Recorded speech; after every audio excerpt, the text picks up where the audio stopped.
the Secret Service has an annual budget of around $3.1 billion, and I believe around 8,000 employees. Is that correct? Yes, sir. Obviously, there were many security failures on the day of the attempted assassination and leading up to that day. Let's start with the building that the shooter used to shoot President Trump from. At any point Saturday, did the Secret Service have an agent on top of that roof? Sir, I'm sure, as you can imagine, that we are just 9 days out from this incident, and there's still an ongoing investigation. And so I want to make sure that any information that we are providing to you is factual. You can't, okay. Why did the Secret Service not, can you answer why the Secret Service didn't place a single agent on the roof? We are still looking into the advanced process and the decisions that were made. Well, okay. Wasn't that building within the perimeter that should be secured? Do we agree with that?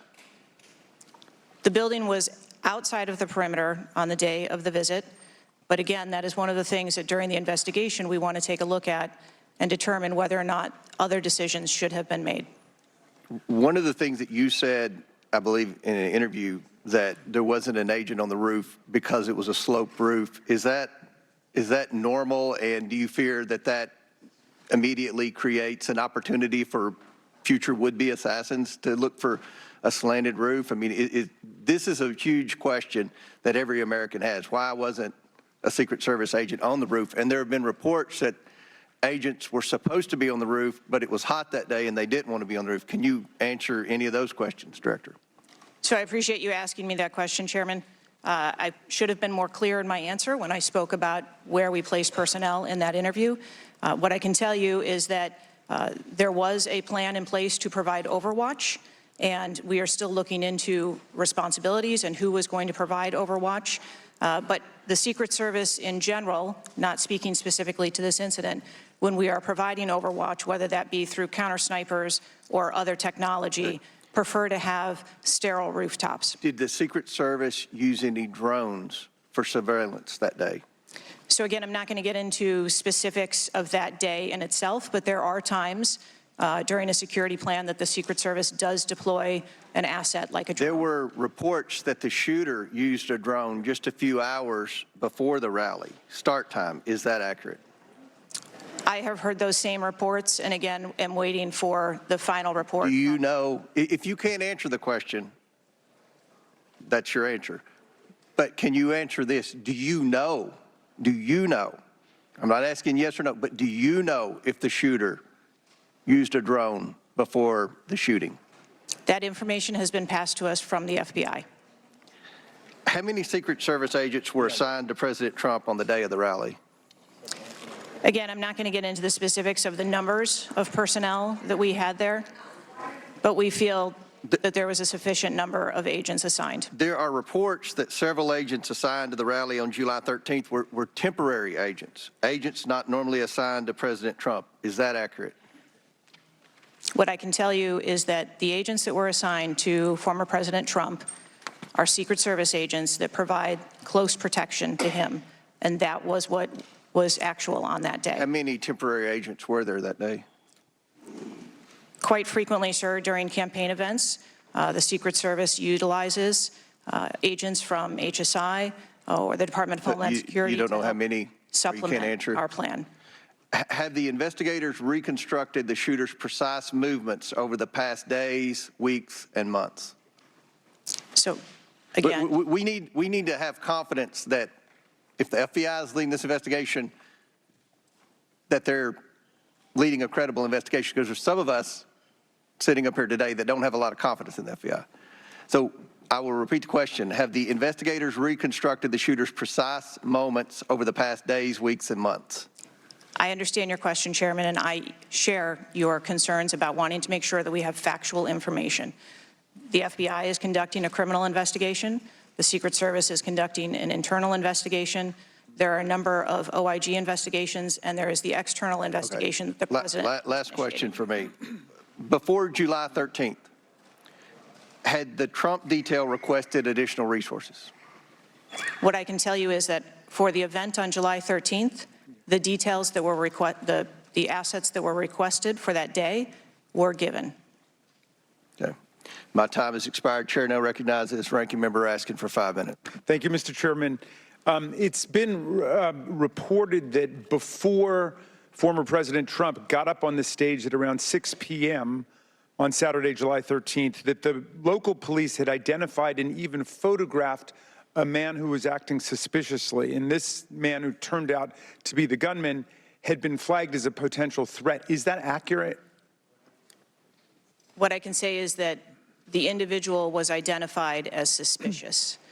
So he was known to be suspicious before former President Trump took the stage. That is the information I have received. Why was he allowed to take the stage with a suspicious person having been identified in the crowd? So I appreciate the question, and I'd like to make 2 points.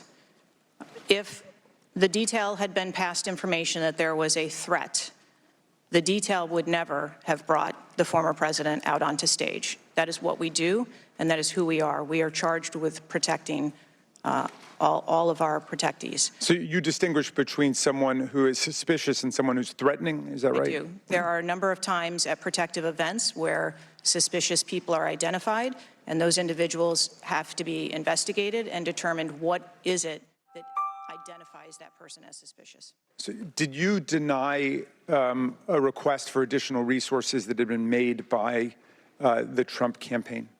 There were no assets denied for that event in Butler on the 13th. I see. So you're saying there were requests made for additional assistance for other specific events rather than for the campaign as a whole. Is that right? I'm sorry, I'm not understanding. Well, you seem to say that there were not additional resources requested for that event. And forgive me for being unfamiliar with this. Is it requested event by event, or is it requested just in general for the campaign? So if I can explain the advance process, when an event or a venue is identified by, in this case, campaign staff, then the campaign staff works together with Secret Service agents who go out and conduct an advance. Generally, that is a 5-day time period where those discussions are had about what the perimeter is going to look like, what the size of the event is, what the venue is, and then from there, there is a request made to mitigate potential risk and threat. And I'm saying that on that day, the requests that were pushed forward were granted. So the Secret Service did not know that the gunman actually had a weapon before President Trump was allowed to get up on the stage? To the best of our knowledge and the facts that we have at this point, that is correct. So can you answer this question, which I think is on the mind of most Americans thinking about this? How can a 20-year-old with his father's AR-15 assault weapon climb onto a roof with a direct 150-yard line of sight to the speaker's podium without the Secret Service or local police stopping him? So again, sir, I will say we are 9 days out from this event, and I would like to know those answers as well, which is why we are going through these investigations to be able to determine that fully. Okay. It's been reported that the shooter was not carrying a driver's license or any form of identification.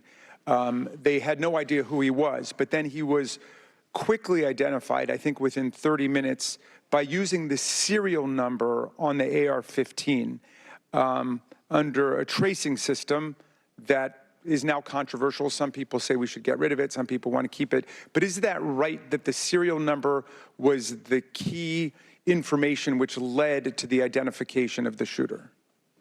That is my understanding, sir, yes. Okay. If an American citizen were just to stop you and say, Director Cheadle, we support your work to the tune of billions of dollars and thousands of employees, what went wrong? What would you say? Again, knowing that we're 9 days out, I would say, as I have said from the very outset, I accept responsibility for this tragedy. We are going to look into how this happened, and we are going to take corrective action to ensure that it never happens again.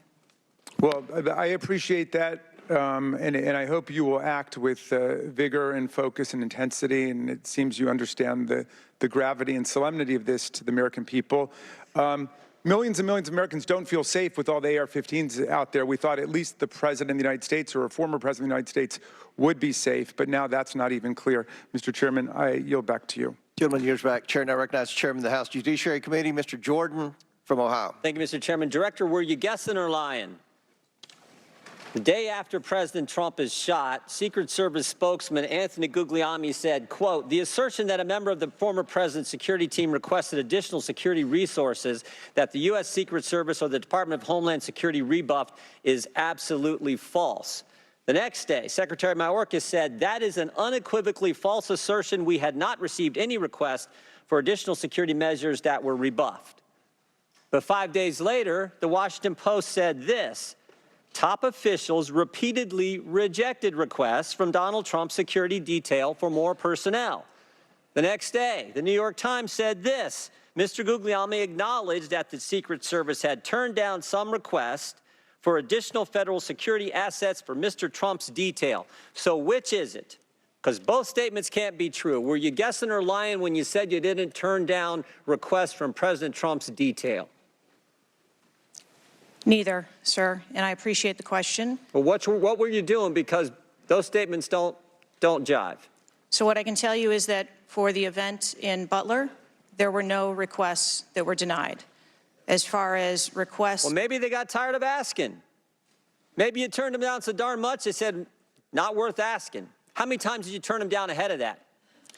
I think that it is important to distinguish between what some people may view as a denial of an asset or a request. Well, is Mr. Guglielmi your spokesperson? He said he acknowledged the Secret Service had turned down some requests. I'm asking how many? A denial of a request does not equal a vulnerability. Well, tell me what it is. There are a number of ways that threats and risks can be mitigated with a number of different assets, whether that be through personnel, whether that be through technology, or other resources. Well, tell the committee which it was. They asked for additional help in some form or another. You told them no. How many times did you tell them no, and what did you tell them no to? Again, I cannot speak to specific incidents, but I can tell you in general terms, the Secret Service is judicious with their resources based on... What does some requests mean? How many times? Some indicate requests is plural. So more than once they asked for additional help and you turned them down. What did they ask for and how many times did you turn them down? Pretty basic questions. So again, without having all of the details in front of me, sir, what I can tell you is that there are times... You didn't get briefed on how many times you turned down the Trump detail when they asked for additional help? I'm sorry. You didn't get briefed on that before you came to this hearing knowing you were going to get asked that question?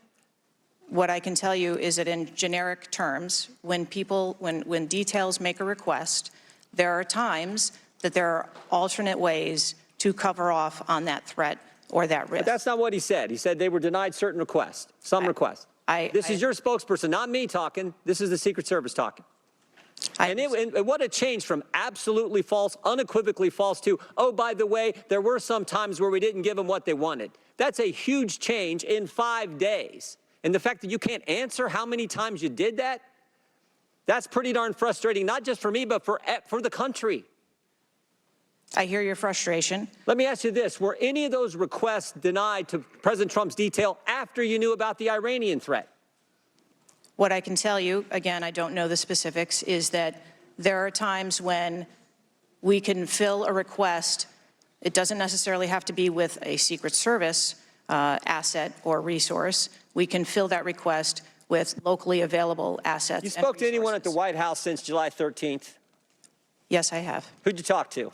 I have briefed the President and the Vice President. Talked to the First Lady? No, I have not. Talked to the White House staff? Anyone in the White House communications? No, I have not. Have you talked to the counter sniper who took the shot that took out the bad guy? Yes, I have. And can you tell us about that conversation? I would not want to reveal conversations that I've had with my employees. But that's exactly the kind of information the American people want to know. American people who pay your salary. I understand. This is an ongoing investigation, and Who's all doing the investigating at Secret Service? I know the Inspector General, but is there also an internal investigation in addition to the Inspector General? We are conducting a mission assurance investigation internally, yes. You know what it looks like, Director? It looks like you won't answer some pretty basic questions. It looks like you got a 9% raise and you cut corners when it came to protecting one of the most important individuals, most well-known individuals on the planet. A former president, likely the guy who's going to be the next president. Looks like you guys were cutting corners. That's what it looks like to me. Is that true? I am here today because I want to answer questions, but I also want to be cautious. You might want to, but you haven't answered. I don't think you've answered one question from the chairman, the ranking member, or me. Well, we got a lot of other people asking. We'll see if your record improves. But right now, you haven't answered, I don't think, any questions. I yield back. Gentleman yields back. Chair now recognizes Ms. Norton from Washington, D.C.